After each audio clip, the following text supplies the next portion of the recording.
Something my granddaddy used to tell us. You know Macumbo? Voodoo. Granddad was a priest in Trinidad. Used to tell us, when there's no more room in hell, the dead will walk the earth.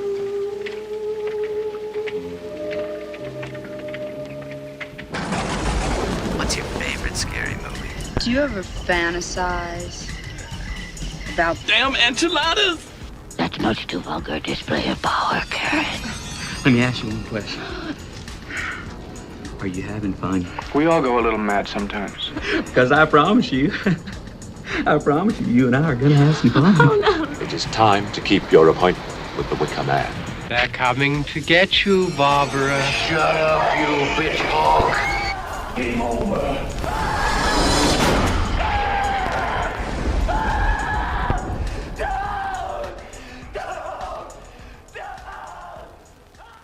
Oh, do you know what?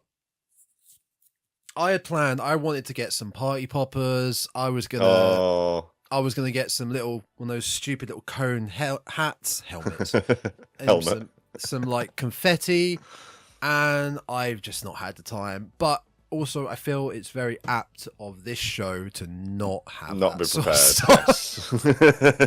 So it kind of fits, I think. Yeah, I'll accept the thought, the concept of party poppers and confetti. I mean, the potential for it.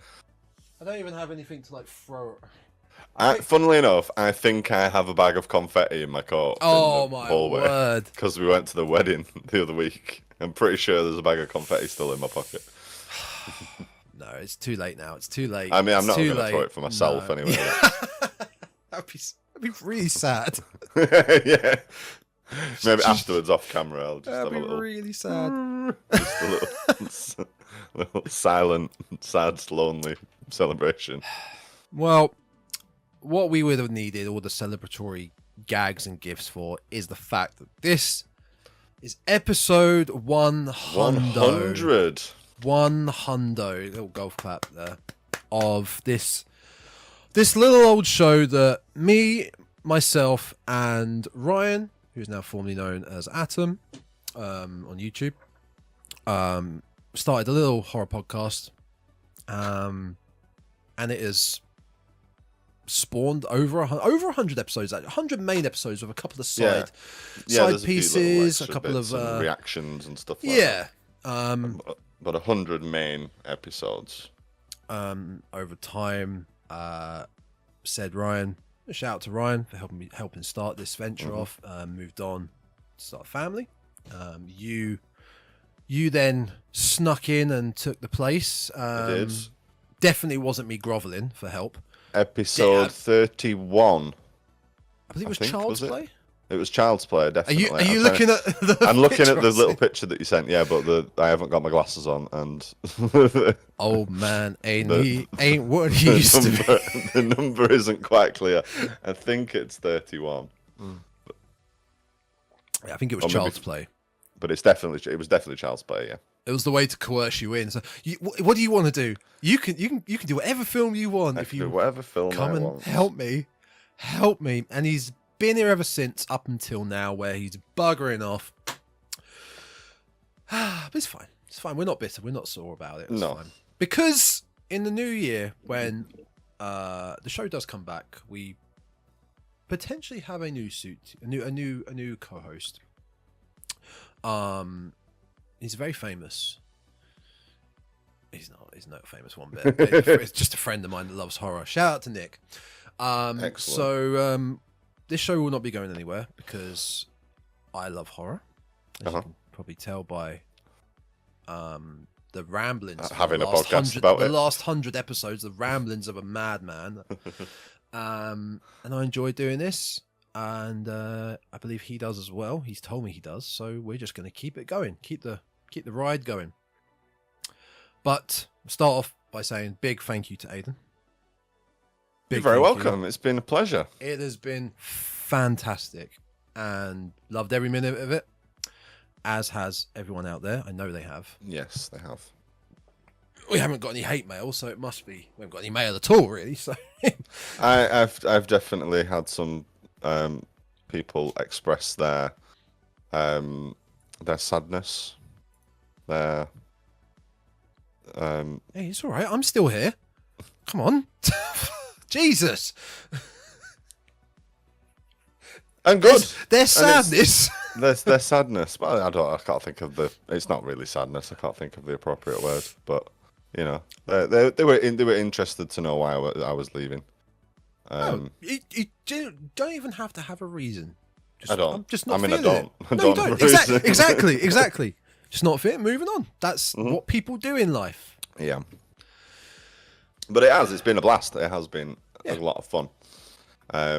To provide, my humble insights on a wide range of movies. Some good, some less than good, some absolutely terrible. Everyone gets one. Antrim and the Outwaters. Yeah, we did. We definitely had one each there. We did indeed. Go back and check those episodes out, and you'll. I mean, sure. Just how terrible they are. Yeah.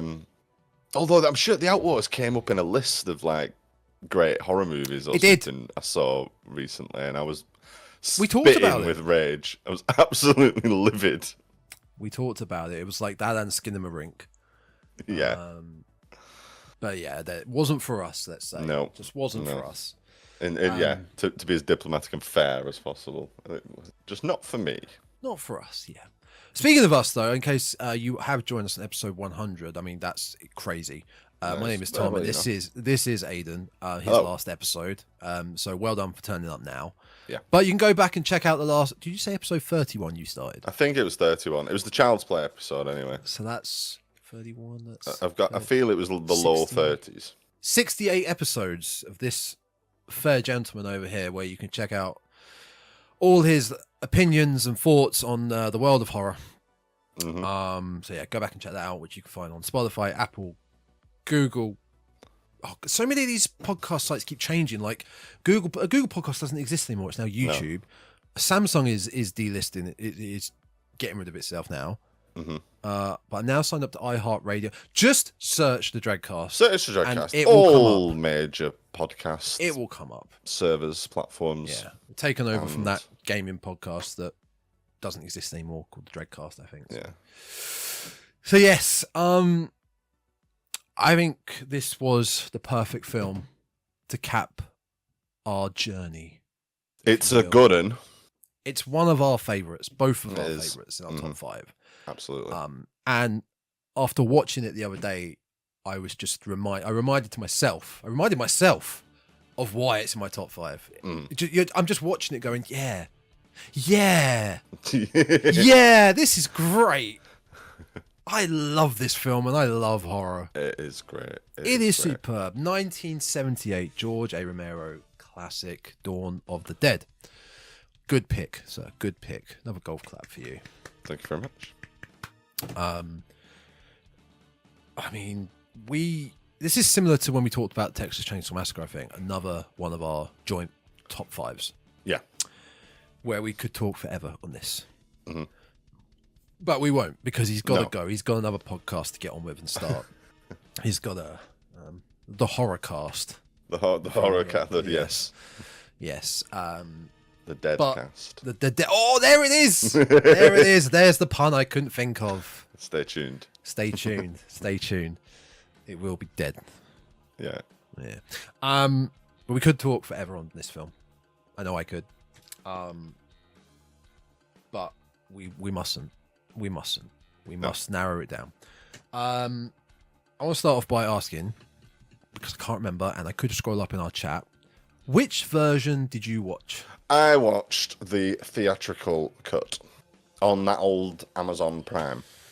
So there are 3 versions available on Amazon Prime. The theatrical cut, the director's cut, or I think it's called the extended cut, actually. Yeah, or the Cannes cut. Yeah. Yeah. And the Argento cut. Yeah. And a little bit of deliberation about which one to go for. And I asked you which one you were going to watch. Did a little bit of quick Googling just to sort of try and find out what the main differences were, and decided to go for the theatrical version. I suppose they're all readily available now, but my sort of thinking was, well, this is the version that everybody will see first, or more likely to, if you've got an old DVD copy of it or whatever, it's more than likely going to be the theatrical version. So yeah, that was why I went for there is a DVD there, expertly modelled, lovely. So yeah, that's why I went for the theatrical release. I thought that's probably the version that most people are just going to be able to get their hands on or have probably already seen. And yeah. And to be honest, reading about the differences, it didn't strike me that there was. It felt like that's possibly the best version as well. Really. Yeah, I can. After what I watched, you're right. Yeah, I don't think I mean, you watched the extended cut, I believe, didn't you? I did, and it. What's weird about it is that it's. So the theatrical is 2 hours 6 minutes. Okay. Yeah, which is a lot. I forgot how long it was. It's a long ass film. Extended is just under 2.5. But it didn't. It's really hard to explain. It felt long. Because I was kept looking at the time going, this, like you just said, this felt, I don't remember it being this long. No, I didn't remember it being as long especially as it was with at all. The extended cut, it didn't feel long in the sense of, where did this scene come from? This scene was really cut. No, the scenes that were in the extended cut that were cut for the theatrical, you could be mistaken for like a Mandela effect of thinking they're in the theatrical cut, in my opinion. Okay. Like, I think we talked about it before, that most of it is shopping scenes. It's the extended, when they do their little montage of having fun in the mall. Or a little bit of dialogue between two characters. Like, one of my favourite ones, which is very off the time, is once our four main characters, Roger, Peter, Fran, and FLYBOY, aka Stephen, are in a helicopter heading out of the city, and they eventually hit the shopping mall. They're talking about who they've left behind. And I think one's like, I don't think, maybe one's like an ex-wife or either way. Peter, Ken Foray, he states he left some brothers behind. In extended cut, Fran says to him, real brothers or street brothers? Right, okay. And I don't remember that in the original cut one bit. No, I don't remember. But that. street brothers. If Roger had said that, yeah, left some brothers behind, the brothers, would Fran have said that to him? Roger, clean cut, Caucasian white male. Would she have gone brothers or street brothers? No, absolutely not. Absolutely not. Absolutely not. But he kind of accepts what she says with a little smirk and leads into it and says, some brothers and some street brothers. He goes into it. So it seems like that. There's a bit more dialogue, but there's a lot more of the shopping scene and a lot more action between the bikers and Peter and Steve at the end. Okay. But it is a long film. It's a lot, like you said. If we just come back to that, it is longer. In general. And I think those segments are kind of long enough without any more of it, really. Big time. Like, it's not. Yeah, I don't think it's necessary. As I understand it, the Argento cut takes out a lot of the humour. Yeah. And with it, sort of the satirical commentary stuff as well. Adds more Goblin, I believe. Yes, I think the soundtrack is almost exclusively Goblin. Yeah. But even more. Yeah. I don't know. I think there's maybe more gore. I'm not sure. I can't remember. But again, it didn't sound. I've not watched it. I have seen the extended version before, and I have seen the theatrical cut. God knows how many times. But wasn't. I've never really felt compelled to watch the Argento cut. No, I guess I will do for completionist's sake at some point, but agreed. Yeah, knowing those is taken out the satirical stuff, and I thought, it's sanitizing it a little bit, and yeah, I've never really felt the urge to watch it. No, completely agree with you. It'll be one just to tick off to say, okay, done all three. Vaguely can pick out the differences, but these are really, if I was to recommend this to anyone, these are the ones I'd kind of recommend to, because I don't think the Argento cut can't be as easy to find. I wouldn't have thought.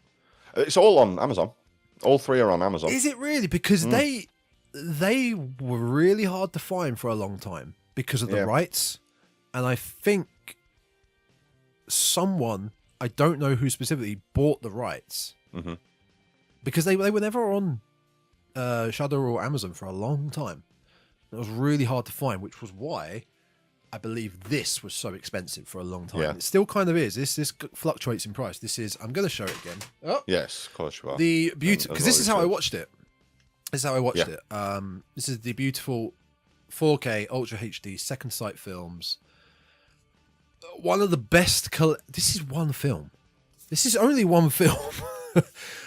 Best collector's editions I have ever owned, whether it be video games or films. It's incredible. We get all three cuts, and I've got a video of this explaining what's in here on the TikTok, which you go check it out. It's the_Dreadcast. Just a quick brief. I'm not going to take it all out, but just so you can see. We get the book, which is basically very similar to the other Second Sight collector's editions. Loads of essays, articles, behind the scenes, trivia. Really nice hardback book. We got 7 discs, which is the 3 versions of the film, special features, and the soundtracks. I say soundtracks plural. There's a lot of music on here.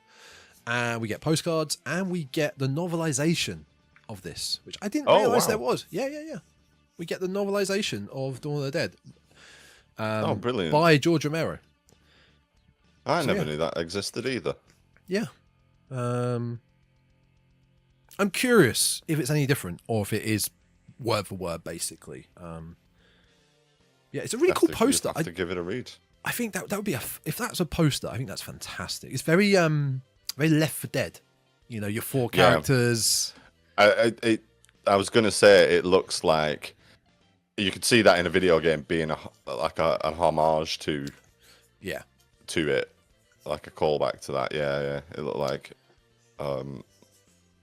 it put me in the mind of something like Hot Fuzz, or even like a spoof. Yeah, you're right. So yeah, that's how I watched my extended edition. Excellent. This, you can't buy this brand new from Second Sight anymore, but you will be able to pick it up second hand. Problem is the price fluctuates big time. One point it was £300. I think it's now like 80 on Amazon, but some people sell them obviously for close to £300 on eBay if they're brand new or sealed, pristine condition. Ooh, 120 on eBay currently. Yeah, that's what I mean. They fluctuate big time. There is another collection on Amazon. Oh, there is one. Yeah, is it the red cover one? Yes, it's the red cover one. I was going to say that is the red font and stuff. That is available on Amazon and Second Sight for 30. Yeah, 4K, £30 and Blu-ray as well. So do yourself a favor and pick that up at least. I'm guessing that's not going to have a lot of the extra stuff.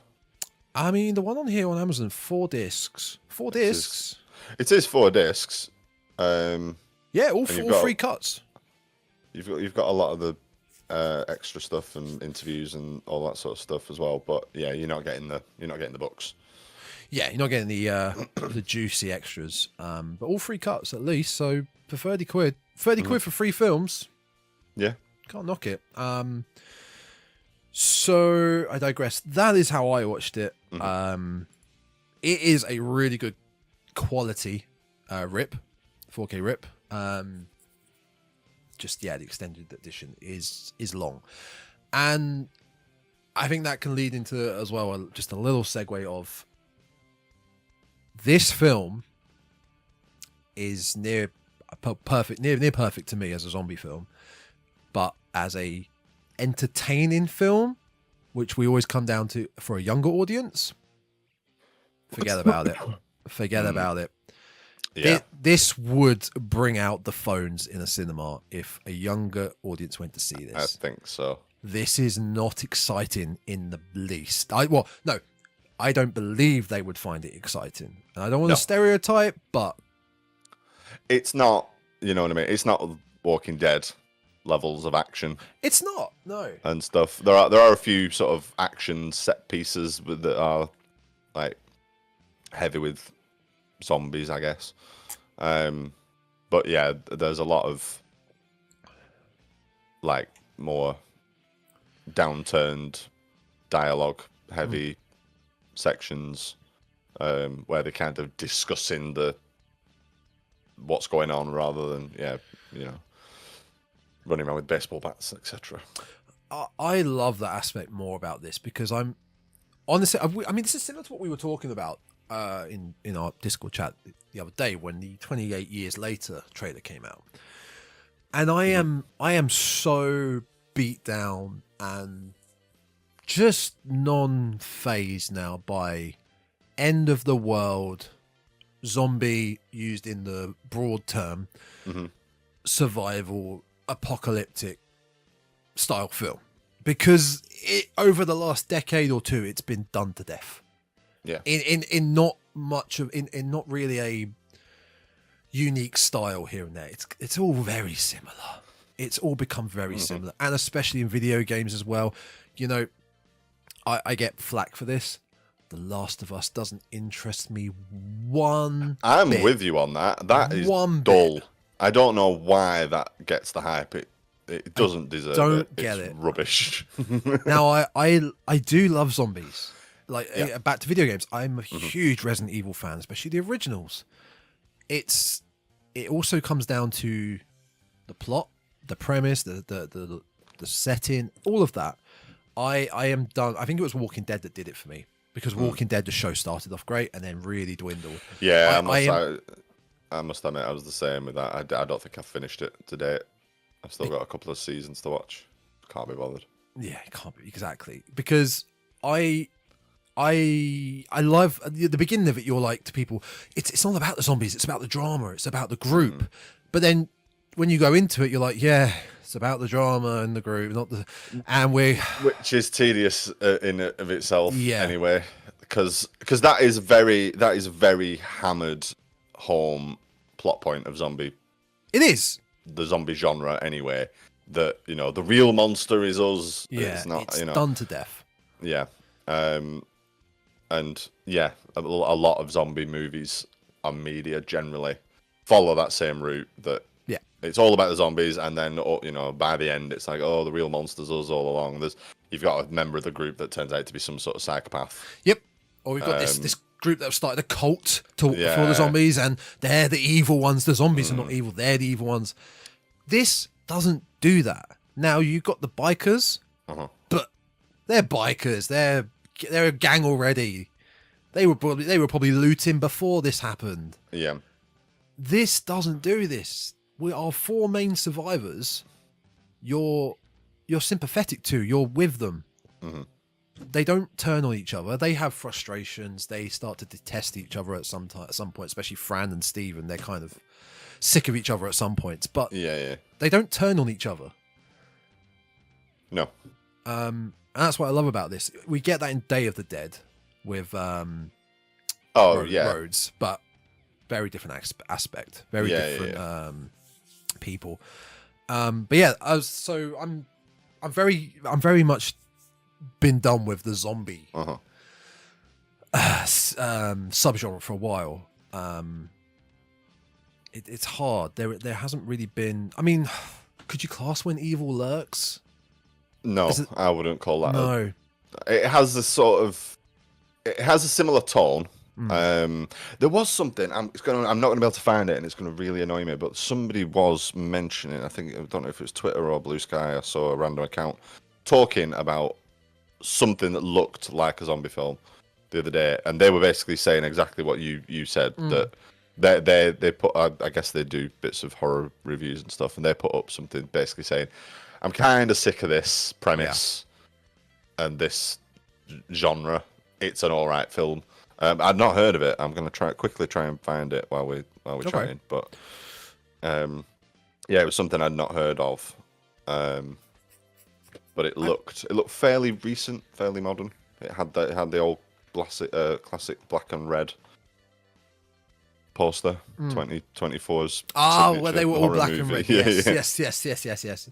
But I mean, my little rant there, it was based upon us saying, would this thrive with a modern audience? Cinephiles, film moviegoers, yes, but a modern audience. Oh, should we go see this new horror film called Dawn of the Dead? That was boring. The zombies looked awful. They had grey paint on them, and the blood looked like red, cheap acrylic paint. That was so boring. They just talk and just run around the mall. I'm like, yes, that's one of my favourite parts of the film. Them exploring the mall and seeing how they're gonna set up their lives. Yeah, I love that part. That whole aspect of the film, because it always gets me thinking. Okay, nearest shopping mall to me, what would I do? How would I barricade it? Because a few jobs I've personally done in what I do for a living, sets, events, making props. I've done some jobs in some shopping malls, and you have to go around the back entrances, the loading bays. Oh, yeah. And I'm always thinking there. Oh, that's interesting. I could go down there. That would be great. Barricade that. Which the bits that you don't normally see. And they only barricade like 4 doors in here, and it gets me thinking, what about the fire exits? What about the loading bays? Because it's a big mall. It is a big mall. Maybe, yeah, there's probably stuff that they do off camera that we don't see. But this sort of started it all, didn't it? I guess that's the thing, and it is that fantasy element where you think, oh, if I had this to myself, yeah, what would I do? And we do get, we get extended scenes of that. We get the initial sort of setup and the barricading, and guns and ammo is the first thing on the shopping list, and only things we can need, we can use. And then obviously we get that scene later on where it's like kid in a candy store time, and they're emptying the bank and having some fun playing in the arcades and all of that sort of stuff. And then, interestingly, when the bikers come in at the end, they're looting jewelry and pointless. Yeah, money. They're taking the money, and I mean, Peter says, well, you never know. I was about to say, I say pointless, but when Peter and Stephen are in the bank, you never know. but that's sort of like an intelligent. Yeah, it is. Like thought, like, well, you never know. We'll take a bit. Whereas when the bikers turn up, they are literally just grabbing like cases of rings, filling sacks full of money, and they are purely just out for taking the wallets out of back pockets of zombies. Exactly. Yeah. So just purely in it for the sort of the treasure aspect, the treasure hunting aspect of it. I've got no idea what this zombie film was, by the way. It's really going to annoy me. You've got to the end of the episode to find actually your last job for the podcast, sir, before you move on.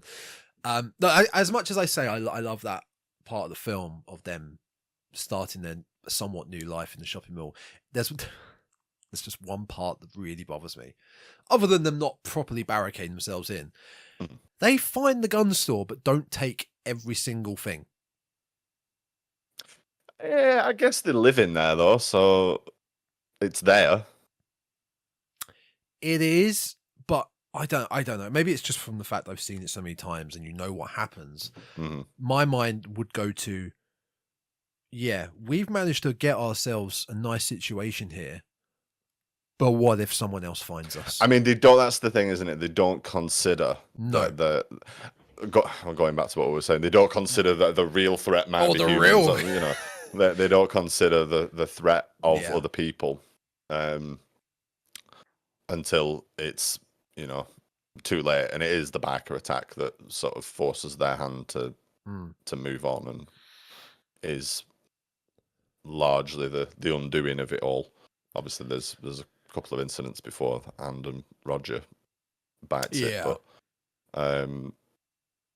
that does sort of the biker raid does bring everything crashing down.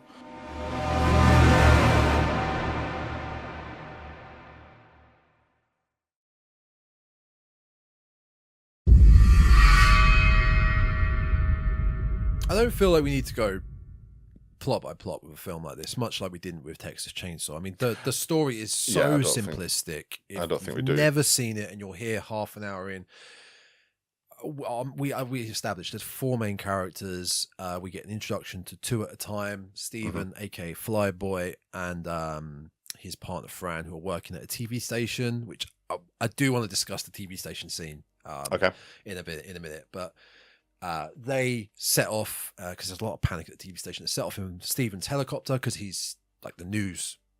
Like the eye in the sky traffic. Yeah, report. Arnie Pie in the sky. He goes around and around and around.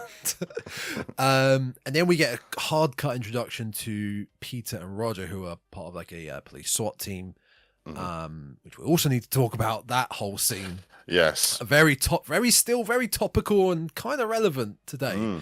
Who are sort of leading a SWAT group into a I would say an immigrant apartment block. That goes haywire, and they escape because Peter and Stephen are friends, and all 4 of them meet in a helicopter. They fly off. They eventually find. Let me get the exact name, sir, of the mall. It is I've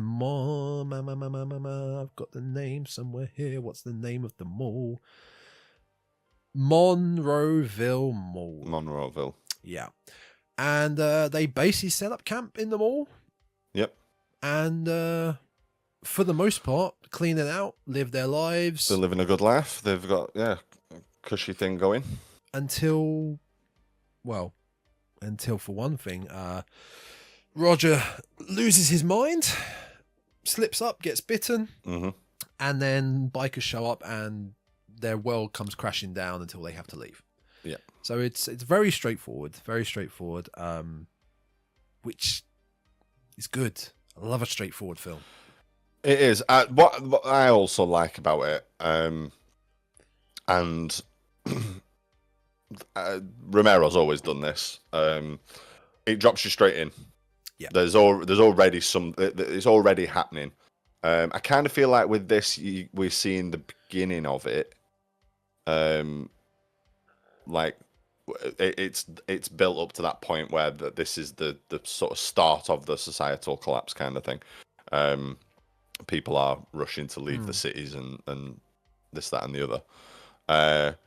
But there's no explanation for it. There's no rage-infected monkeys. No. There's no satellites crashing to Earth. We just get on with it. We're just dropped in it. There's panic at the TV station. Why is the panic at the TV station? Oh, here's the SWAT team doing their thing. Yeah, there's a bunch of zombies. And it just goes from there. Because that hard cut to the SWAT team is a real hard cut. It comes out of nowhere.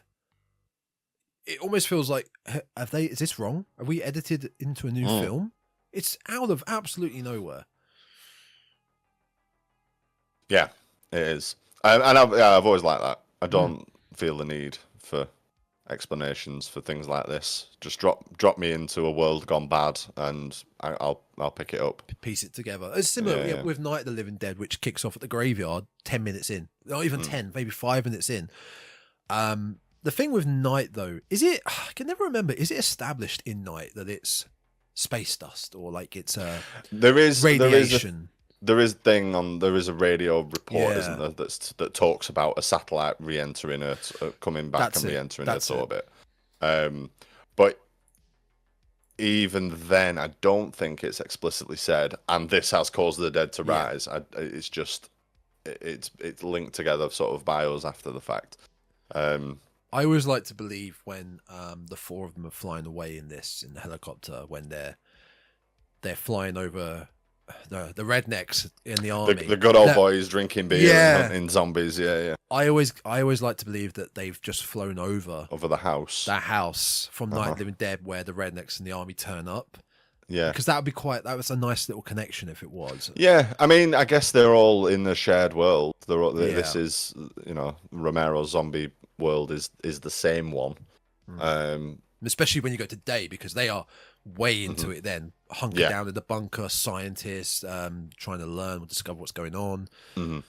Society has truly collapsed. Yeah, Like, which would be the next step, I think, wouldn't it? You've got very early outbreak in Night with, as far as we know, just an isolated incident.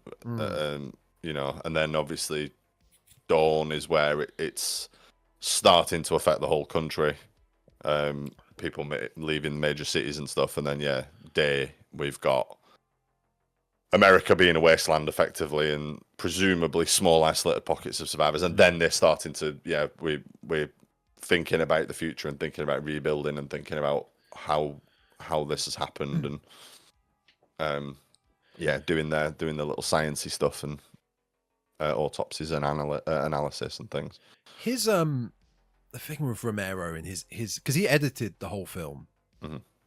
His editing's amazing because it shifts in tone quite a lot. Like when we were just talking about the good old boys and their hunting. Yeah. So we leave our group of 4 for about 5 minutes while they're flying over, and they point out what's going on below them, and then we cut to them down below, the army and the National Guard maybe, and the rednecks. And as we cut to them, the music gets a bit more upbeat. We see them all laughing, having some coffee, some jokes, and then they're having a good old time, drinking beers and taking hunting photographs. And, the photographs. They're like, get in the huddle, smile, and they're shooting, blowing up cars and things like that. Yeah, they're having like competitions who can get the best aim. And then once that's all done, we're back to the serious notion of we're in a helicopter, we got to try and survive. But it back and forth. I love it. And especially we get that later on with the bikers, and they start pie facing the zombies. Yeah. It's just back and forth at times. But it's not done, it's not kind of out of the blue. I mean, there's one film that a couple of years ago I watched that really did that, I felt, and it really threw me. It was called Ready or Not. That rings a bell. Yeah, it was about a young couple getting married, and the husband was part of a very wealthy family. They had a ritual though that they had to hunt. They were hunting her down in the mansion. She had like hide and seek. She had to go, and they were hunting her down. And it was horror, but it shifted to comedy at times, and it shifted back to horror, and it really threw me. This never did it. This just fit. This was just silly. Going to the rednecks, it kind of works. I think it does work, and it doesn't, because it doesn't feel like, I mean, I guess you would describe it as comedy. I think that's an accurate description, but it doesn't feel like, oh, and now here's a joke. No, like, there's something kind of unsavory about the pie and the zombies and stuff. Yeah. It doesn't really come across as being funny. This is silly. It's kind of weird and macabre, I guess, that they're, because I think if you keep in mind that the zombies are people, you know what I mean? It's like, it's sort of really making mock. I mean, they mug, like they effectively mugging them, and like there's the lady with all the jewelry that they kind of pin her down, mob her, and they just ripping all the necklaces and rings off and stuff. And it is silly, but it doesn't feel like, oh, and here's a silly bit. It's still sort of well within keeping, and the tone and the overall tone of this film is bleak. It is very bleak. Yeah, very bleak. Even when they're having, like, say, when they're having these fun moments and they're having fun in the arcades, and they're going on their shopping sprees, and they're all wearing fur coats at one point, and there's still a lot of like reflective moments where they're like, this is it now. I think Fran now reflects on that the most. Quite a lot. She's like, what have we become, sort of thing? What are we doing with our lives? What is this? I mean, Peter, not Roger. I always refer to him as Roger because he's Roger in Kenan and Kel. Ken Foree plays Roger, Kenan's dad. I always forget that Ken Foree is Roger Rockmore. But he's Peter in this, and Roger is the other gentleman. The short guy. Peter is annoying. He's so annoying, is Roger. He gets really annoying, yeah. But Peter's the only one that really keeps it together. He keeps cool, keeps his mentality together throughout the whole film. The intro scene at the television station. I think it's one of the most believable reactions to what's going on, where everyone is just it's manic. It's a bit crazy though at times, where you're thinking the TV, they're really trying to keep the TV broadcast going, but the crew are just nuts. They're shouting at the sign. He's a scientician trying to explain what's going on, but no one's having it, and they are ranting and hollering at him. But it's manic, and we also obviously get the cameo from Romero himself. We get a lot more of it in the extended. He's got a couple of lines like say, "Do this, press that button. Come on, let's go to that camera." But like you said, we're straight into it. This is the opening scene. We're straight into it. We get camera pan to Fran. There was a lot more of it than I remember, to be honest. I can't remember the last time I watched it, and I think the last time I watched it, I did watch the extended version. But yeah, there was a lot more of the TV station scene at the beginning that I could recall. I don't know why. I don't know why I misremembered it, but you're right. It is. It's totally manic. There is a lot going on. I mean, when they meet up later with the helicopter again, it's just chaos, and people are bugging out and bailing out, and you get the little cross-eyed fella asking for cigarettes. Oh, the bandit group. Because that's they're going to an island. Yeah, you don't really. I want to talk about that. You don't really see where this. It's very dark, that scene. Yeah, they're like, it looks like they're like a dock or something. I guess so. Yeah, they're loading a boat, aren't they? So yeah, I'm guessing it's the waterfront somewhere. You know who one of the bandit? I call them bandits. One of the bandits is Joe Pilato, who's Rhodes from Day of the Dead. Oh no way! Yeah, he's a young Joe Pilato in that. So that was cool to see. But in the extended version, I noted it's one of the extra scenes when those guys are finally off on the boat. They keep talking about is you got enough cigs? You got enough ciggies? You got enough cigarettes? That's all they care about. I just that guy's eyes are far too close together. That's all I can think about when he's like just like mooning. Got cigarettes?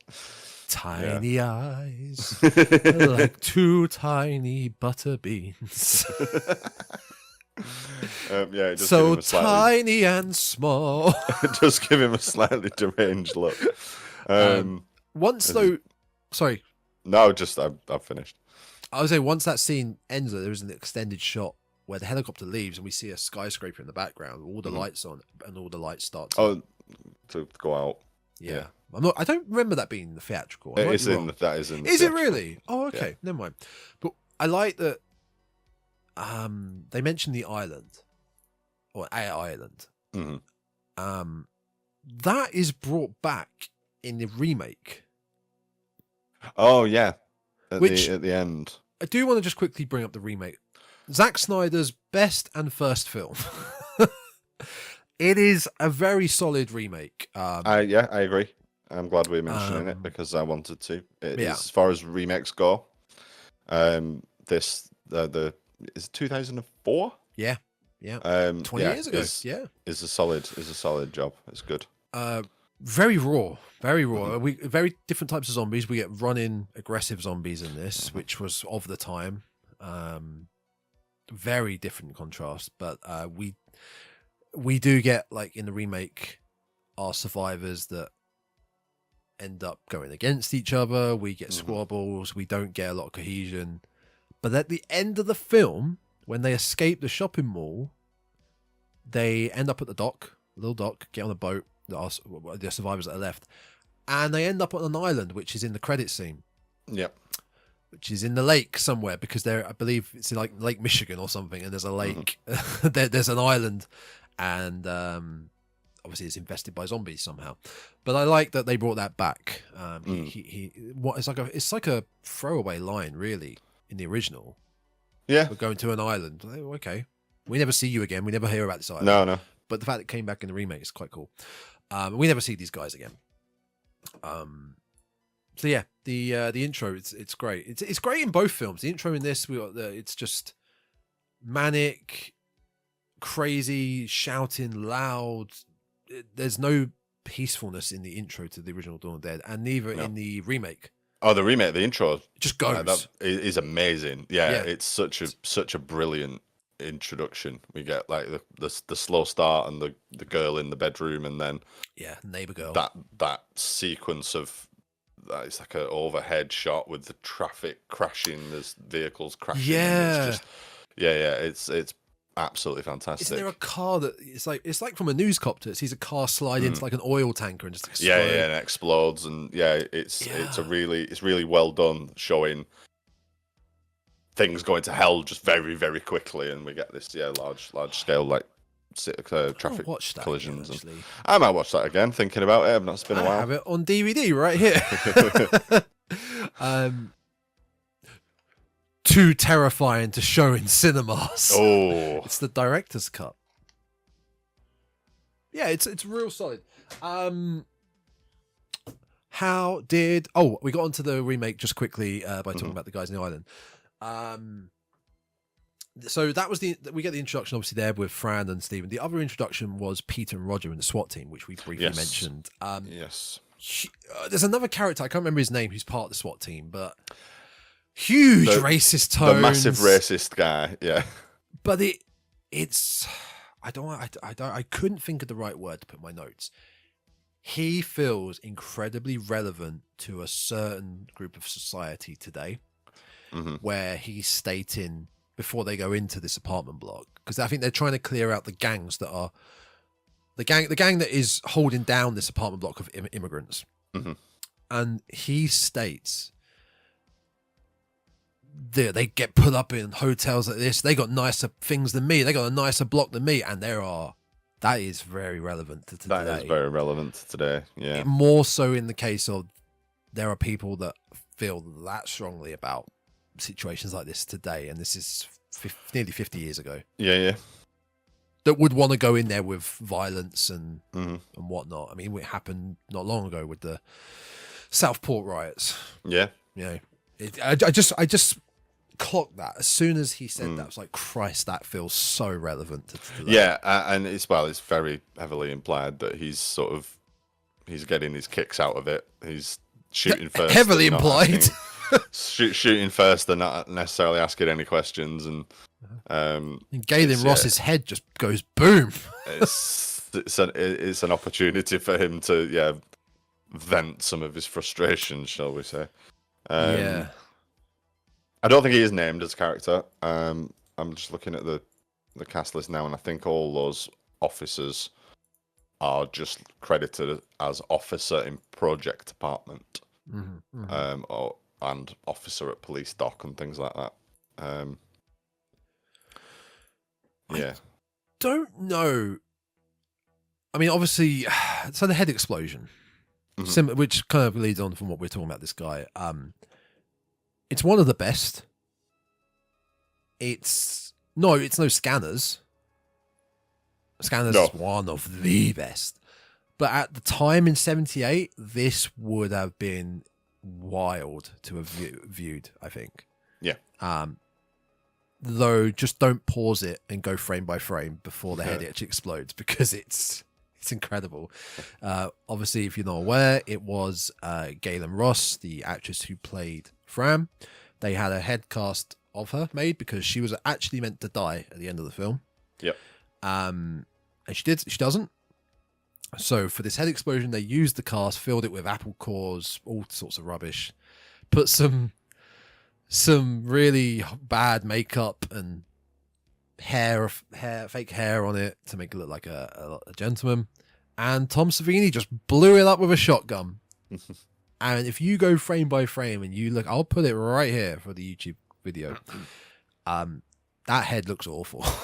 That head is nearly as bad as the one I found on the Suckling from our boy Axel, who got his. And you get that couple of frame shots of the prosthetic before it explodes, and it's a gem. It's a gem. I mean, our boy just kicks the door down without thinking. Boom, shotgun to the face. He is getting his kicks. You're right. He really is. And from a lot of the script of his, the writing from him, he states it. I just want to kill them. I just want to get rid of them. I'm using the term them because he uses a lot more derogatory he's terms. he's throwing out the slurs quite heavily. I mean, even the whole apartment scene is manic. The whole apartment block where they're trying to get all the immigrants out. It's kind of weird. Ooh. I was just gonna say this is our introduction to what is going on. This is where we see basically, yeah. This is where we find out why there is such panic about and what's happening. Sorry, there's a van pulled up. I feel I'm not expecting a parcel, but you want to go? No. There's nobody at the door, but I feel like maybe there will be. I'm just trying to think. Am I expecting anything? Anyway, all right. This is where we get the introduction to what the people living in that apartment block have basically been keeping their relatives in the cellar area, who have all they've turned. The thing is, they're in the cellar. They're wrapped up in blankets and rope. But we also get the introduction in one of the apartments where they're just sort of wandering. There's one on the floor with a gammy foot, and he kind of rolls around. But then one just wanders in. And walks around. So, like, where have half of these come from then? I don't know, but I guess this just adds to this, notion that things have escalated and kicking off, and it seems it's not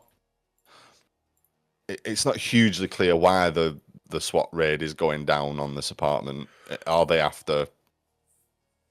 Is it a gang? Is it a gang bust raid or whatever, or is it something to do with the outbreak? Is it a little bit of both? They are just wandering around. They are out there. I think when I first watched it, I remember thinking that was like the ground zero for it all, and it had happened. Okay, yeah. Because they were, however it had happened, we don't find out. But the people, the zombies that they were keeping there, their relatives and loved ones and what have you, that was the ground zero for it. It's not the case, because we never really find out what the ground zero for it is. I don't think we should. Frankly, we don't want to know. No. But yeah, that we do say this is where we get the introduction to the zombies. And yeah, they are just what they say. They are in the apartment and they are wandering around. And it is a case of, did they know that, or is that just that's the time that they first encounter them? They know something, presumably stuff's going on elsewhere.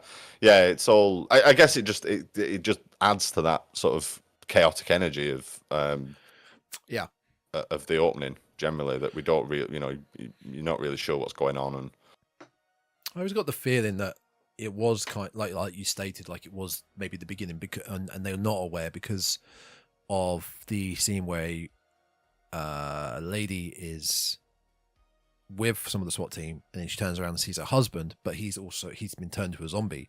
She's not aware of this really, runs to his arms, and that's where we get it's quite gruesome. He just takes a chunk out of her neck / shoulder, and it just comes out. The blood trickling out. It just rips it out. And he also takes a bite of her arm, I think. If she was aware that this was a thing occurring, she probably wouldn't have run into his arms. Yeah, maybe is quite recent. A lot of ambiguity to it, and you don't know who in that apartment block knows about the ones in the cellar. It's all very ambiguous and crazy. So I mean that's basically our introduction to the film, and like we said, the rest of it very straightforward in the mall, hunkering down, doing the best they can. We've got the other little set piece. We get the refueling scene. Oh yes, before of they get course. To the mall. Yes, there's a lot going on there. Yeah, because a good chunk, most of the film after that does take place in the mall. But one of the other little incidents we have is on their way out of the city. They need to refuel a chopper, so they land at a little airfield. and we have a little encounter. We get a little encounter with a couple of different zombies. Stephen. That bothered me. Absolutely, the worst hammer swing in. He's like, over. He does it quite a few times. It's like watching a baby deer walking for the first time. He just flails around, running into things. It's ridiculous. So yeah, him and Fran have a little tussle with a couple of zombies, and while checking out the hangars. I'm so glad you brought that up and mentioned that it makes me laugh. specifically. It makes me laugh so much. He shouts at her to run, and she just stands there while she doesn't do anything. Doesn't move at all. Because he's on the floor tussling with one of the zombies while he's dropped his hammer, and while one is slowly walking towards her, she's not doing anything. She's not even looking at it. She just stands there watching, and he's like, "Run!" she kind of looks over at it, and then just goes back to watching. Help him! But then, it's the hammer. It's the hammer attack after that when he gets. It's so bad. It's like he's never swung a hammer before. We also see how he hits that zombie with his arm, like the upper part of his arm. The hammer does not go nowhere near to connect. We also see what a bad shot he is, and Roger keeps stepping in and knocking his rifle out of the way and taking the shots for him. We get a little bit of tension because he almost shoots Peter. Like Roger Rockmore. And then Ryan nearly went for Roger there, where Stephen almost shoots Peter. Peter has a run-in with some children, zombies, some kid zombies. The only kids in the film. The only children, and they're dead, so it's fine. It's fine to kill them. They attacked him first. Yeah. Well, actually, maybe not, because he did shoot He heard a noise in the cupboard in this little hut, so he did shoot there first. But they did come after him, so I think it's fair. But we also get, when he's in that room, he's killed the kids. We get, in my opinion, one of the best looking zombies in the whole film, which is this boy here. Yeah. He looked like a zombie that would fit in Zombie 2. Oh yeah. In fact, it looks a lot like the poster zombie for Zombie 2 as well. Yes, it does. Yeah, like half his face is just off, this bald guy. We also get another noteworthy zombie, the one with the suspiciously large head. It's absolutely huge. The Frankenstein monster head. The absolute Frankenstein monster head, yeah. Massive. 5 head, I think it is, not a 4 head. Who, comes a cropper of the rotor blades of the helicopter to give us a nice little fun special effect. Gets the top of his bonds chopped off by the rotor blades. I forgot about the poster zombie in that bit as well. Because I think along with he probably is the most iconic one. Along with iconic zombie of this film, FLYBOY. Fuck it, let's talk about FLYBOY. Incredible acting as a zombie. How the hell he gets his foot so disjointed like that? It's amazing. He's so good at being a zombie. He is very good at being a zombie. 'Cause we also get like the other end of the spectrum where we get you're very generic. Someone dressed as a zombie for Halloween, arms out. No, FLYBOY is superb towards the end of the film. Even the facial expressions, his mouth is just to one side. Yeah, it's. I mean, again, it's kind of a shocking reveal, even though we know. I think we can see it coming because we've already had it established that being bitten will turn you. He turns in a lot shorter time than Roger does. But I guess he died through blood loss. He was bitten quite a lot and shot. Yeah. Well, he's shot by the bikers because him and Peter trying to fend them off, but FLYBOY is a bit more aggressive with it because he's kind of like, this is ours. They're taking ours. I mean, he starts it. He does start it. It's because of that. He doesn't. He feels quite strongly that they went to the trouble to claim the mall, and in danger of losing it. So yeah, like you say, he's lining up to shoot them because I think Peter's just watching, and I think he even says something like "God damn it, Flyboy," or when leave them be. Yeah. So yeah, I guess he does. He dies. He's probably died a lot quicker.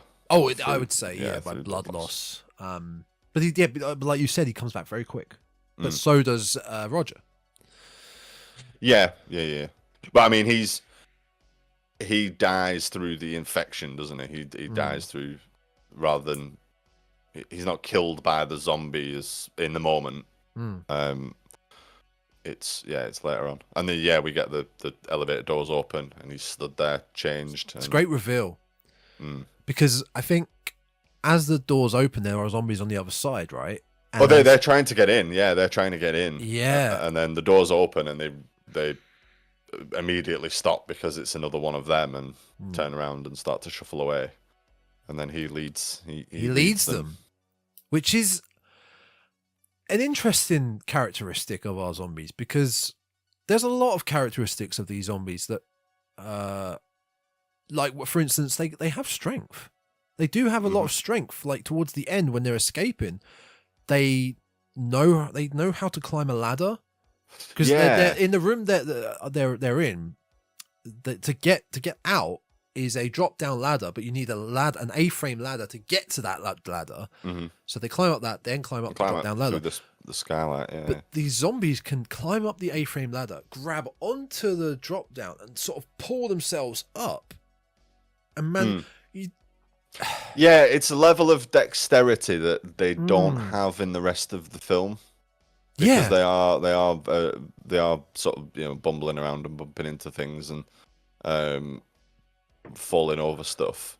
Walking mannequins, basically. Suddenly at the end, they manage to successfully negotiate a ladder, and that I can maybe accept that one might manage it just through sheer fluke, but for them all to basically they all just start going, just get up there, is a bit of artistic license, I guess, with your own mythology, just to make a bit of an action set piece at the end. Is it totally unnecessary as well if it's not for Peter messing about? But he sets himself up for the noble sacrifice, which is not necessary at all. There's absolutely no reason why you could survive. They both just go up the ladder and get straight into the helicopter. Yeah. But he seems to make this song, and even with shooting Stephen, there's still plenty of time to shoot Stephen and then go and climb up the ladder. But he decides to go off into one of the side rooms and he looks like he's about to shoot himself, and then he changes his mind and fights his way back out again. It's like, but there was no need to. No. I guess he does it to give Fran the chance to climb the ladder and escape, but it's just not necessary. No, because she sat waiting while they're approaching her a lot, quickly. But they come into that room, and there's plenty of time for both of them to just go up the ladder and get into the chopper. There's no reason at all for him to do this distraction tactic, noble sacrifice bit. It's completely unnecessary. He loves a gut punch and an uppercut. He does. He loves it. Spends a lot of time punching, just straight up laying these zombies out with punches. It does a hip toss at one point on the roof, flips them over. As far as the characteristics, talking about Flyboy, so saying they've got strength, but also with Flyboy, it's like he remembers. Yeah, and I think is that referenced in this film that. There's I don't know if it's this film or another film. It might be Day of the Dead that some of the characters are saying they remember things. Is it possibly Bob? It's both. I think it's both. I think it's. Well, it is both because it's definitely in this one. Yeah. Fran asks the question, why are they here? Why do they come here? And I can't remember if maybe the conversation happens twice actually. Once with Peter and once with Stephen. And they both say this was an important place to them. They remember. They want to be here. Oh, there's another line where they're banging on the door I think Stephen says, "Oh, they want to be in here for us," and it's like, no, they want to be in here because this was an important place, and so that is established. That is this sort of memory, and the main satirical point of the film is that it's a commentary on consumerism. Consumerism, isn't it? Yeah. So yeah, that is established, but then it's a great use of that callback at the end with the end with Stephen, who remembers where the fake wall is and can lead the rest of the horde up to the hideaway. The fact as well, he remembers where exactly to go because they had already built a partition wall. Yeah. Covering the entrance to the back rooms, the generator room, and so on to where they were staying. They built a partition wall, so he even remembers how to get past that and then up. Leads them all through. But I doubt he would remember Fran. No. But yeah, he's got that memory. So that's it's an interesting use of that to bring that sort of final confrontation into fruition. Are we talking about how bumbling, just quickly, Steve FLYBOY is at times when he's in the generator room and he's. Oh, yeah, you know where I'm going. This is around the point earlier on where they're still exploring. Peter and Roger have gone down to try and see what's going on. They can see what they can find, what shops are open and whatnot, and they find a department store and yeah. FLYBOY is up in the room with Fran, and they're holding out, and he's like, I'm fed up with this. Goes about going on his own little adventure and goes to the generator room, which is very dark. Finds a gun and a map book. It's like the schematics, of the building. And there's one lurking zombie in the generator room. And this fucking guy just fires willy-nilly anywhere at a shadow of a zombie. Yeah. And the bullets are ricocheting. He's pew! He's awful. He's terrible. He's terrible. Really wants to be good. He really wants to be useful, but he's not. He's really not. He gets tackled again. Yeah. He manages to take out the zombie eventually, but yeah, it's absolutely useless. It is, and for the most part, they're like, it's Fran that they're keeping. You can't come with us. You've got to stay here and keep yourself safe. And and here's a gun if you need it. Last resort. Blah blah blah. It's Stephen that was the one that needs he's the one that needs to be just sat down in a corner and given a colouring book and just told to behave because he's an absolute liability. Being able to fly the helicopter is his only useful skill, and he teaches Fran how to do that. So. Arguably, he does become better. There's a sequence with him and Fran learning to shoot and practicing, and they make a little on the ice rink. They make a little makeshift gun range with some mannequins, don't they? And that's a great idea because it always bothers me as well in these sort of post-apocalyptic settings where, in fact, it happened in From, the TV show From. Only one of them was like a trained nurse paramedic. Yeah. In my eyes, she should be training everyone in first aid, everyone, pretty much everything near enough she knows that she can teach them more so than first aid. And I like that in this, that granted, Fran insists she wants to know how to fly the helicopter, she wants to know how to shoot. But I like that all their knowledge, they're kind of sharing it, teaching Stephen and Fran how to shoot because it's important. You should all know, kind of share each other's skills because it's good that they show it as well. I think a lot of the time it's just, maybe because America, but everybody knows the way around a gun. Everyone knows, Put a gun in somebody's hand and they can instantly use it, and and we do specifically get it highlights that point that not necessarily everybody can and would need to practice and would need to be shown how to, do these things. Do you know who doesn't know how to use a gun though? Is one of my favourite zombies in this film. That when Roger and Peter are getting kind of swarmed in the convenience in the department store, and they try to shut the door while the zombies are, and one of them grabs a hold of Roger's gun and he just lets it go. And this zombie, throughout the film, you can see he's still holding this gun. Yeah. He's still carrying it, and he's still carrying it even to the point where he's climbed up the ladder at the end. Oh, right at the end. To the roof. And he's still got it. We don't know how he's managed to navigate a ladder. I mean, that is... I mean... We'd later see with Romero's Land of the Dead, where he introduces, it's rough not film. Great, but he introduces this concept that the zombies can learn and become. It expands on this idea that they remember certain things, and takes it to the nth degree. But yeah, he must be one of these early clever zombies that's managed to like navigate a ladder and while carrying a rifle.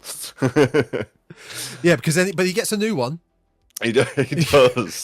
Roger gives him Peter gives him a new one. Peter gives him another one in the little tussle at the end. Yeah, he just hands him, and it does come across like that's what he's interested in. He's not actually trying to eat Peter.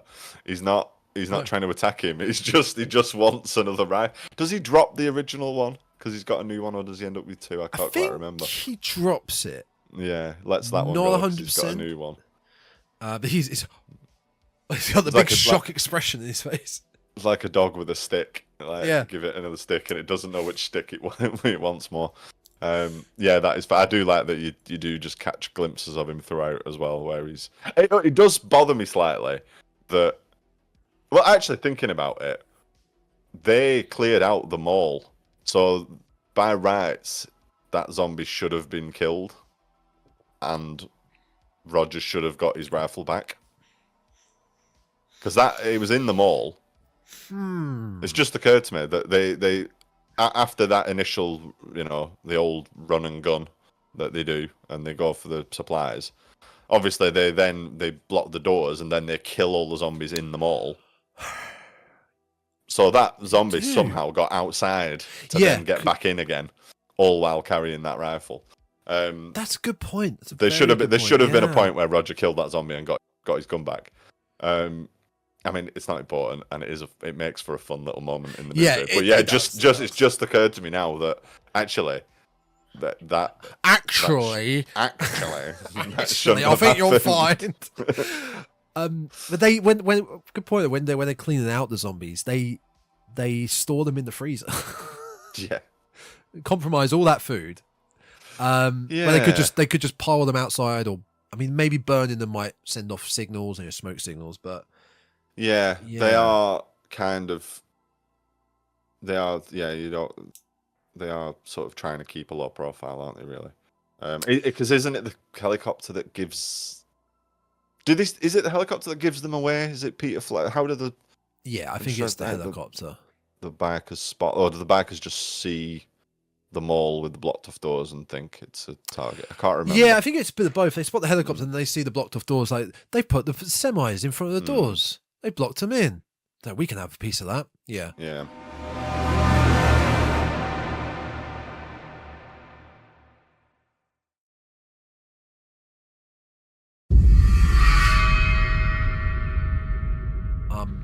A bit more on the zombies. We only get, I'm fairly certain we only get one mention that there are zombies in this, and it's by Peter. He says the word zombie. I don't remember anyone else in this film saying the word zombie. No. Unless maybe a scientist did at one point on one of the TV interviews. I don't think so. I think that's quite common in zombie fiction anyway, isn't it? Usually that they don't... The word they normally use things or monsters, but it's a point towards the end where they're having the shootout with the bikers, and Peter states on the walkie, "There's going to be 1,000 zombies in here." Like I think it's when if you shoot the doors or whatnot. I just caught that because I was like, I don't think I've heard that in the whole film, and it makes you think, where did he learn that word? Well, his granddad. The voodoo priest. Of course, maybe the voodoo priest. But even so, in that most famous line, which you'd have heard, folks, at the beginning of this episode, because I've put it in, it's one of my favourite lines in horror.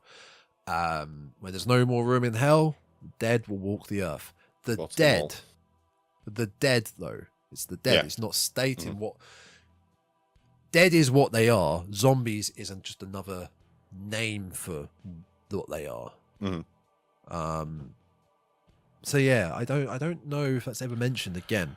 I don't think it is, and I didn't pick up on that. But yeah, I guess you could argue that voodoo priest granddad told him. Although I don't think, I might be wrong, but I don't think in voodoo lore zombies are dead. I think they're living people that are turned into zombies. I don't think they're necessarily reanimated corpses. I might be wrong on that. Interesting. Yeah, I don't know got a notion much about that voodoo zombies are not dead people come back to life. They are living people that are turned into zombies. I mean, the zombies in the non-canon sequel to this film, Zombie Flesh Eaters, aka hang on, this always gets so confusing. I've got it written down specifically here. So, hang on, where is it? Right. Oh, I've got it somewhere. Oh no! Come on! Oh no! Oh no! Where did it go? Oh no! This is cut this out. It's fine. So we've got Dawn of the Dead, not Dawn of the Living Dead, which we discussed in our Return of the Living Dead episode, where the rights to Living Dead went off. So it's just of the Dead. Argento obviously re-edited this film. It became Zombie in Europe, which also, have you seen the DVD cover for this? For Zombie? Have a look at this. Possibly, I can't really bring it to mind. Look how amazing this is. Oh, I like that. So that's Zombie. That's the Argento Euro cut. So after that, we got Zombie 2, which is Fulci's film, which was already in production, which is the non-canon sequel to this, which is also called Zombie Flesh Eaters. Whereas we also get the actual canon sequel, somewhat canon sequel to this by Romero, Day of the Dead. But Zombie Flesh Eaters, aka Zombie 2, they are dead because they come out of the grave. Come out their graves. They're also a lot more gruesome than these zombies in Dawn of the Dead. The zombies in Dawn of the Dead, like we established, this one is probably the most gruesome. The bald-headed one that we see at the beginning at the fueling depot. But the makeup is so dated. It's just grey. They just a bit of grey paint, a bit of red, bright red acrylic paint for their blood. It's gruesome at points, but it's not horrifyingly gruesome. Yeah. But I think it definitely, there's something that stuck out to me. It wasn't as gory as I remember it being, and I think that maybe was the theatrical release. There's a lot of cutaways on things that I distinctly remember, like, you know, zombies getting shot or things. And I was like, I'm sure we got to see that, or, you know, this and that, and it didn't happen. So I think there's a lot of the theatrical cut has a lot more left to the imagination. I've just looked it up and I was wrong. In voodoo, zombies are dead as well. They are Okay, dead cool. People. Yeah. So that was nonsense. Bringing nonsense up. But yeah. I think you're right about the what we see on screen gore wise, because I think what it looks like we get towards the end of this film, we get the sort of test. I want to call it test footage for Day of the Dead. The end of Day of the Dead, where we get the guts ripped out. The I mean, that's we get that in here. It is the end, and I you know, it's not a bit of a staple of zombie movies to have a full-on person being ripped apart moment, entrails, and, you know, the chewing of the giblets. And I was while I was watching, I was thinking, like, there's not as much people being bitten as I remember either. And then it all happens in that final moment where we get the guy on the blood pressure machine, his arm gets ripped off. That guy. Guy. People being, like, torn apart. But yeah, like you say, maybe it is sort of they didn't do it throughout because it was practiced at the end. Yeah, the next film. yeah. Some of the real horrible moments, in my opinion, are, for instance, like we mentioned at the beginning, the husband in the apartment building partner biting his other partners in the shoulder and the arm, because it's just very good effects. But also when Roger has already been bitten on his calf, and it's wrapped up, it's bandaged up. Later on in the film, he's in one of like the show cars in the mall, in the middle of the mall. Yeah. And one zombie crawls up behind him and just punctures his wound. And it just bursts of blood. And to me, that is gruesome. That is horrible. Yeah, that's horrible. The guts being ripped out of one of the bikers. The montage of the zombies eating limbs. Something like that. What happens to Roger is really horrible. Yeah, it's really horrible to watch. You can feel that, can't you? You can. Yeah. Well, we get a lot of the classic magic tricks by Savini. On the zombies, we get the reverse machete to the head. Yep.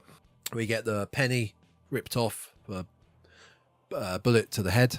A lot of classics, but all in all, the zombies aren't that intimidating looking. They're not that scary. No. They're not. They're just bumbling mannequins, really. They are, and it does. I'm thinking about it at the refueling scene where we were laughing about it earlier with the Peter, Stephen reaching for the hammer and Fran looking there while one shambles up, and they are so slow moving that it really does make you question how things manage to get so bad. Yeah. The panic especially of in society. a nation where there are lots and lots of guns. How did it manage to go full tilt and society to collapse? Because they are really, really easy to run around, push over. Yeah. But they even state we could just walk right by them. Yeah. We could just walk right by them. Yeah. I mean, there are a few instances in this film where they are struggling to push doors shut, or the whole scene with not being able to find the right key to get in the department store when Peter and Roger are out on their first little raid. They do just fight off a bunch of zombies, just sort of push them out of the way, and they struggle to shut the door a little bit, but they manage it without too much difficulty, dragging that one through into the shop with them. Similarly, that door features quite a lot. They use that shop front weird sliding door. Yeah. But they have the similar moment where when they've got the blowtorches just before they get in the car, where again Stephen being an absolute liability. But they just shove them over. It's fine. They're not that much of a threat, really. Not so much of a threat, but if they're in a group, I mean, but that could be used as a description, say, for a human. If you're surrounded by a bunch of humans attacking you, it's going to be tough. But obviously, if you've got 20 chickens attacking you, what I mean? Like if there's enough of anything, 400 mice would probably be problematic. Yeah. I generally I prefer these sort of zombies to your Walking Dead, where all your flesh is just melted off, and they're just more monsters. I like an authentic looking zombie. Yeah, I think I say zombie. I think this. I think this was the first zombie film I saw. Really? I think so. It's either this or Day of the Dead. I think I saw both of them before Night of the Living Dead. I think it was Day, and I think it might have been on Sci-Fi. I watched Sci-Fi it Channel on 10. I watched it round at my pal's house. The same guy I was hanging out with last night, actually. Oh, really? He had it on VHS, yeah. VHS. I can remember watching. In fact, I can remember watching Day with him, specifically, and then borrowing the tape off him so I could watch it again. Very nice. Yeah. Did he rewind it for you? I can't remember that much. If he was a good friend, he would have done. I'd hope so. Yeah, so I can't. But this was possibly early on. It was either this or Day that was the first one that I watched, and that's probably why it's the best as well. Do you know what? It is. This is. It's tough. Day is the peak of Romero. I think that was him hitting his peak. We had the best effects. We had some of the best zombies. Like I love this zombie, but Bob is also a great zombie. Yeah. It was a more they had a lot more action, suspense. It was more horror. It was much more of a horror film. Yeah, I think so. I would say more than this, but to me, this is his best film. I like this one more. I like this. Yeah. I think I prefer the setting more. Setting definitely. Yeah, you're right. You're entirely right. Yeah. Then there's a lot of just grey corridors and tunnels in the in Day. But I would also say to people, do not sleep on the Night of the Living Dead remake as well by Tom Savini. That's also excellent. Yeah, the Tom Savini remake is brilliant. Very underrated. The original, hard to recommend. It's a late 60s black and white film, in the very independent film, but it's watchable. It's still watchable. Yeah, it's watchable. But the remake is, if you want to watch it, I would say watch the remake. It's very good. It's Tony Todd. It's Tony Todd and Bill Moseley in the first 5 minutes. The remake, as we established, of this is very good. The remakes of Day of the Dead, stay away from. Horrifically bad. Yeah. Horrifically bad. But it's and Land of the Dead. It's a trilogy. Night, Dawn, it is a trilogy. Day. It's a great Land of the Dead trilogy. Yeah, not very good. Diary of the Dead is also abysmal. Yeah, and isn't there another one? I think there is another one. I'm just trying to find it now. Begin with S. Why are these not in order? Day of the Dead Bloodline. Yeah. There's many. There was one that came out not long ago, actually, a couple of years ago. There is one. This has not put them in order, which is really annoying.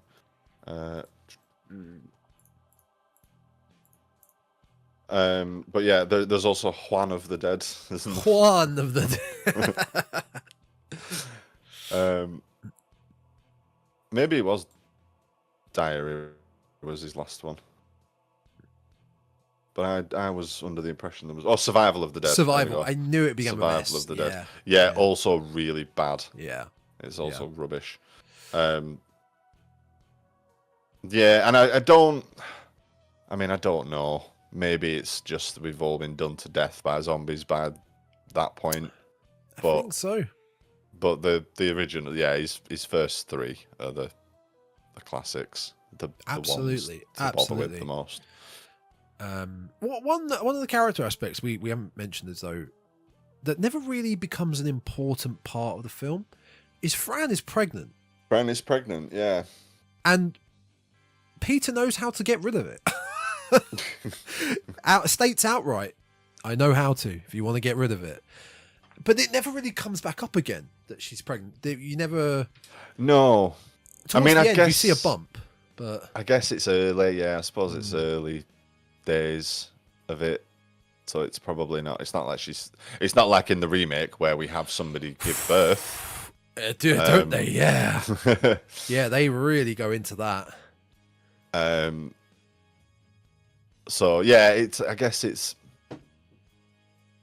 It might as well. She might as well not be. I suppose it's not really used. Yeah. I guess you could maybe throw in some more dialogue there, talking about what world am I bringing a child into, etc., etc. But it's just sort of revealed and then left just as quickly. It doesn't really factor in at all. That's the thing. You say what world like you're bringing the baby into, that could help.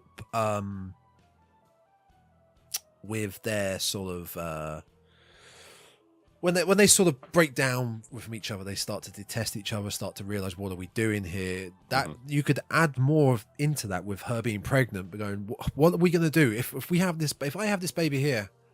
How is this going to affect our lives? Like this could hinder us surviving.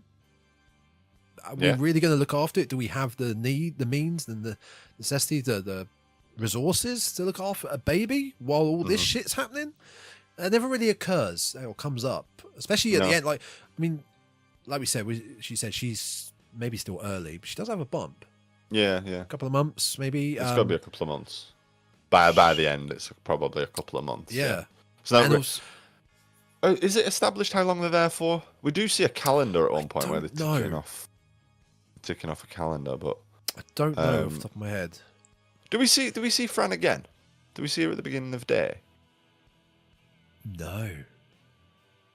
Fran? No, it's complete because day is set near Miami. Yeah. And this is set, I believe, up near. Well, I know they're Pennsylvania. They're Pennsylvania. Philadelphia, yeah. The city they escaped from is Philadelphia. Because he always uses Pennsylvania actors and actresses. I mean, is there a Monroeville? There's got to be a Monroeville. Yeah, I mean, well, it was the mall. I mean, they caused mayhem shooting in that mall. There's one quote I had from Tom Savini. Here it was. There it is.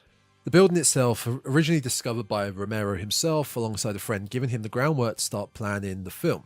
Later on, because of this discovery, Argento would show more interest in the project and eventually co-finance the film, like we established. In exchange for the annotation rights. Principal photography take place 1977 November and end 1978 February, but not without its issues.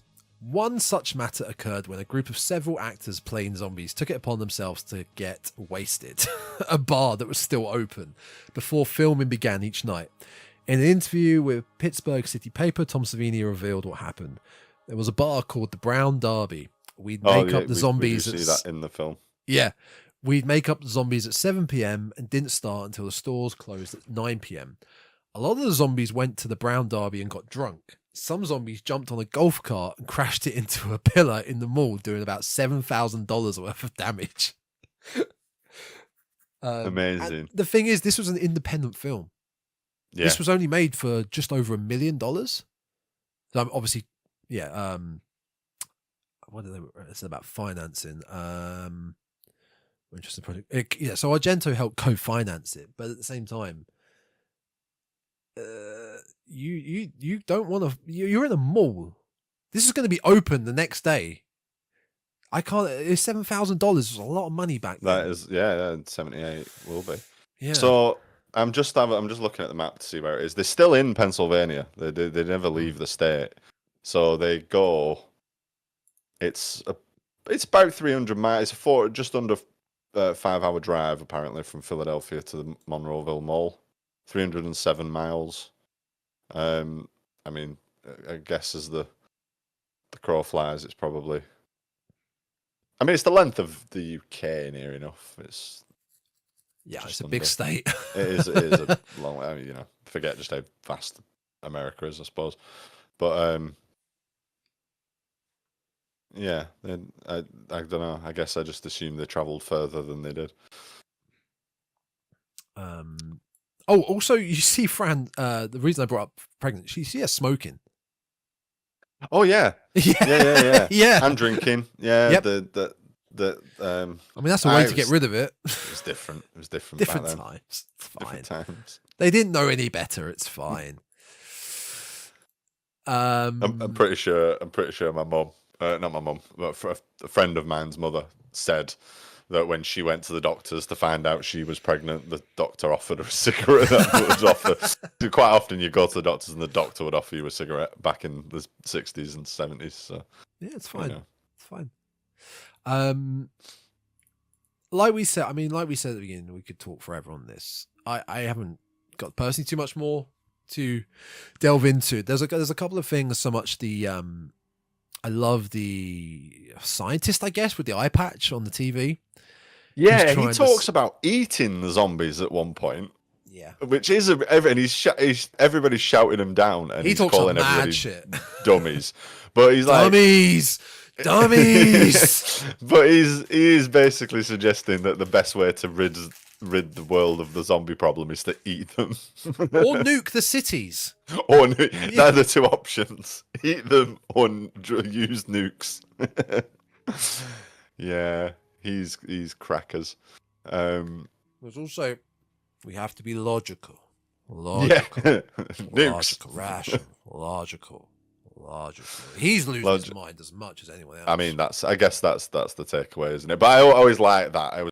Those bits in zombie films as a whole, but and it's that sort of little snapshot of what's going on elsewhere, and like you say, they are struggling to keep broadcasts going, but they feel like they should, and they're all sweaty and smoking, and the sets are all stripped back and stuff.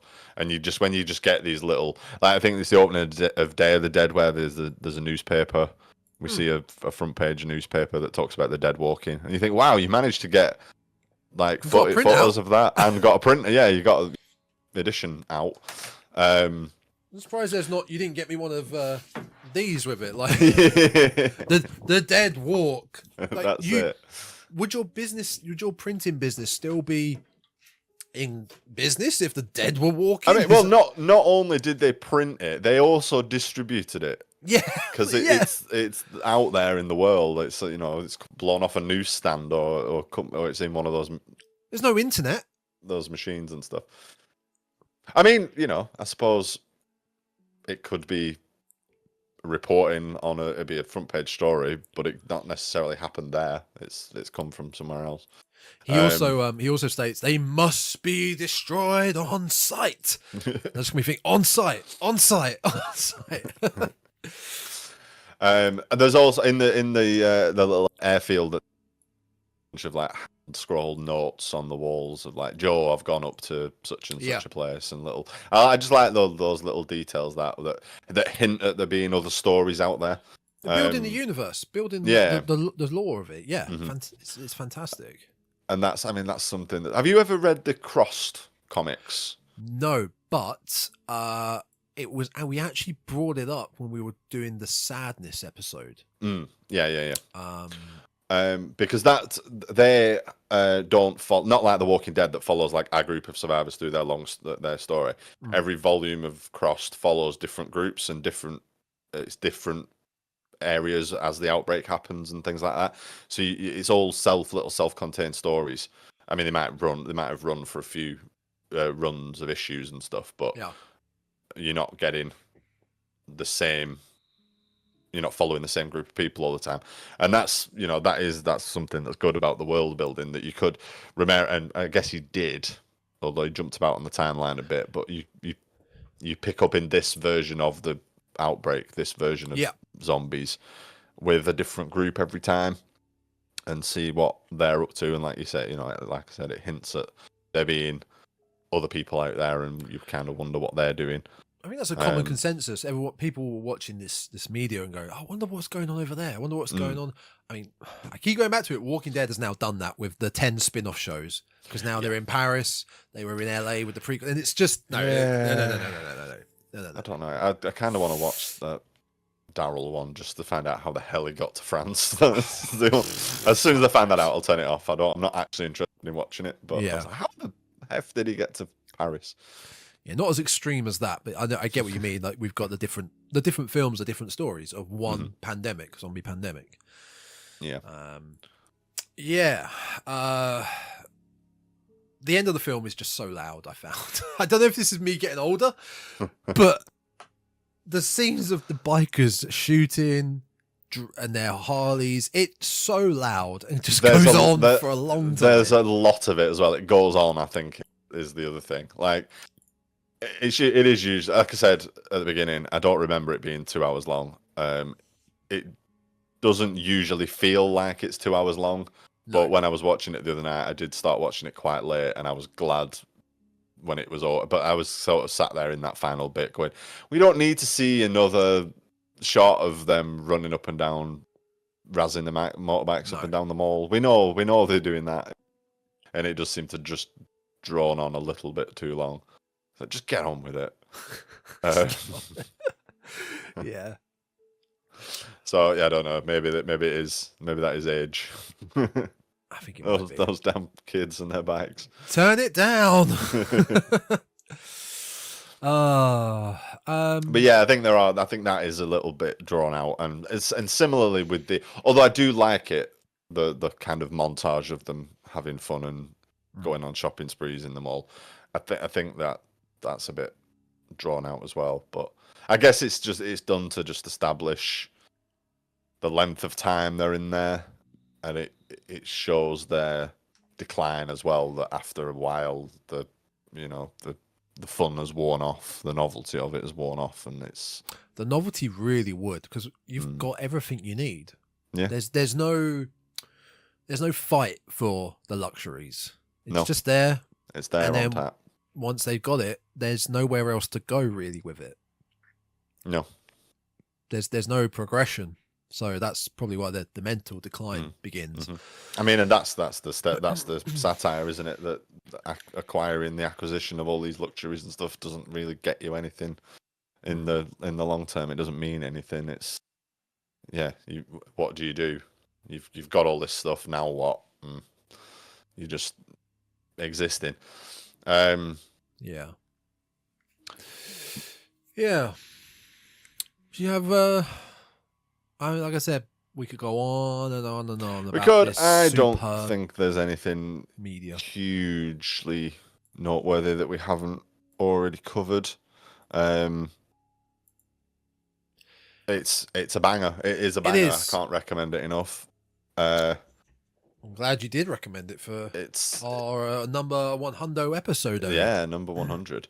It is. It's absolutely worth a watch. It's maybe not as flashy and bombastic as some modern films, but I think it stays with you. I think it's got the tone, the feeling of it. Giving that impression of the end of the world and it being bleak and miserable comes across really well. There's a little bit of dialogue situations that are dated. It's probably worth mentioning now. Some words that we don't use anymore. Oh yeah, that sort of thing. But it doesn't.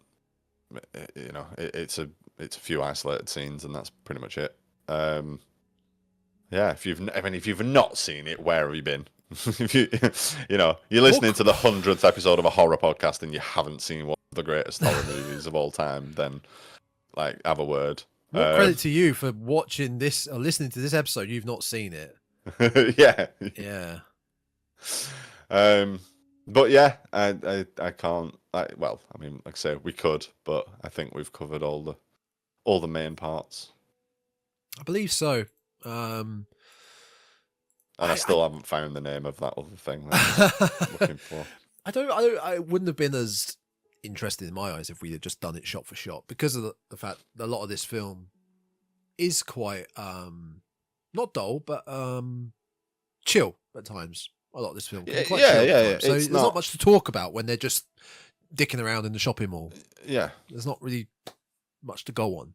But that's entirely the point, isn't it? That is entirely the point, that they get themselves a nice secure base and stay there until, again, it's probably a bit of a trope. Something happens to shatter that security, and they have to move on again.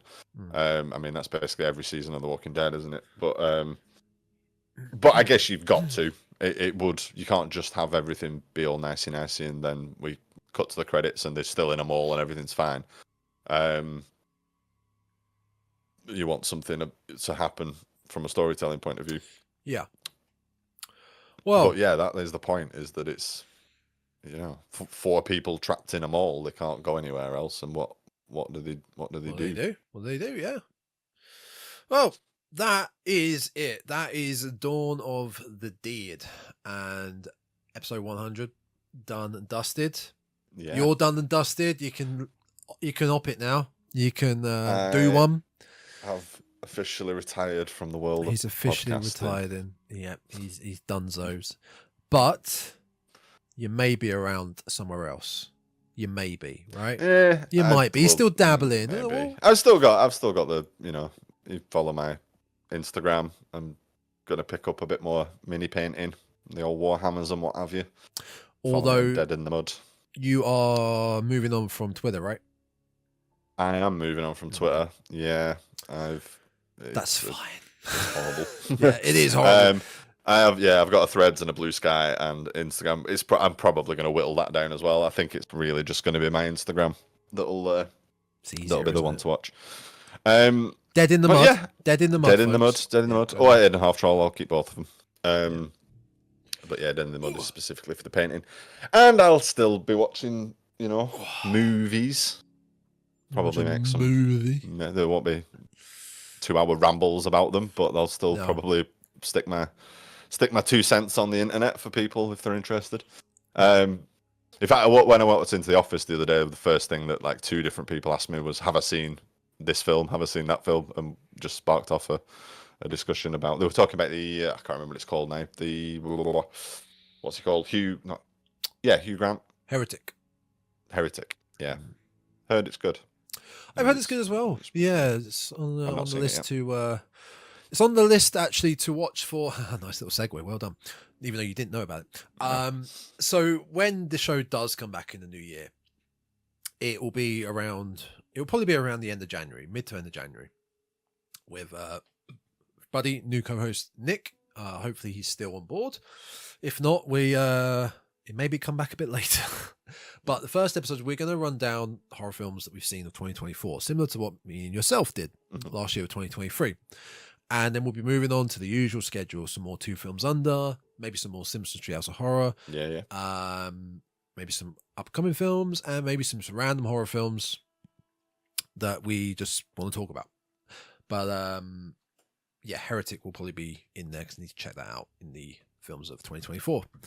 But I can't say thank you enough to you. Absolutely my pleasure, mate. Absolutely. It's been great. We had only dabbled in speaking in somewhat of a Twitch community before this, and it's been great to do this with you and gain a very good new friend. So absolutely. I appreciate it. Absolutely. I reciprocate that. And yeah, just because I'm leaving the pod doesn't mean you get rid of me that easily. It doesn't work like that. No. So I'll still be around. No chance. So yes, if you've still made it to the end of this episode, it will probably be when am I going to get my arse? And thank you to everybody that's listened. Them as well. Yeah. And yeah, absolutely. Yeah, because actually we are nearly. And stick with it. Obviously, Tom is going to continue with the new host, Nick, and yeah, there'll be much more. He'll probably be better than me. He'll probably even get the pod will get even better. I wasn't going to give you any compliment. No one can beat that. I'd probably be better than you. Actually, on the audio download sides, we have nearly hit 3,000 audio downloads all time. So if you 100 episodes, 30 each episode, I'm happy with that. I've always said if it's more than 0, that's amazing. So thank you to everyone who's done that, watched it or listened or just contributed to the social media. Thank you very much. It's been helpful for the venture. So yeah, I guess happy holidays, everyone. That's the right way of saying it. Happy holidays indeed. And until the new year, one last. Bye. There it is.